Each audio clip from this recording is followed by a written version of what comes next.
আমার সেই গল্পটা এখনো শেষ হয়নি। শোনো, পাহাড়টা আগে বলেছি ভালোবেসেছিল মেঘ, আর মেঘ কিভাবে শুকনো খটখটে পাহাড়টাকে বানিয়ে দিয়েছিল 26 বছরের ছোকরা, সে তো আগেই শুনেছ। সেটা ছিল পাহাড়টার জন্মদিন।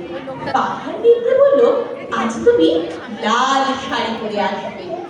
পাহাড় মেঘ পাহাড়কে বলল, আজ তোমাকে স্নান করিয়ে দেব চন্দন জলে। ভালোবাসাতে নারীরা হতে চায় নরম নদী, পুরুষেরা জ্বলন্ত কাঠ। সেইভাবেই মেঘ ছিল পাহাড়ের ভালোবাসার আলিঙ্গনের আগুনে, আর পাহাড় ছিল নদীর ঢেউ জলে। হঠাৎ আকাশ জুড়ে বেজে উঠল ঝড়ের ঝকঝম্প, ঝাঁকড়া চুল উড়িয়ে ছিনতাইয়ের ভঙ্গিতে ছুটে এলো এক ঝাঁক আওয়াজ। মেঘেরা চলে টান মেরে বলল, ওর ছুরি, তোর বিয়ে। এখনো শেষ হয়নি গল্পটা। বজ্রের সঙ্গে কিন্তু কোনো দিনও বলতে পারলো না।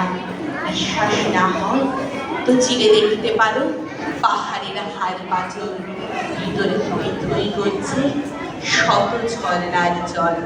নমস্কার। অসংখ্য ধন্যবাদ।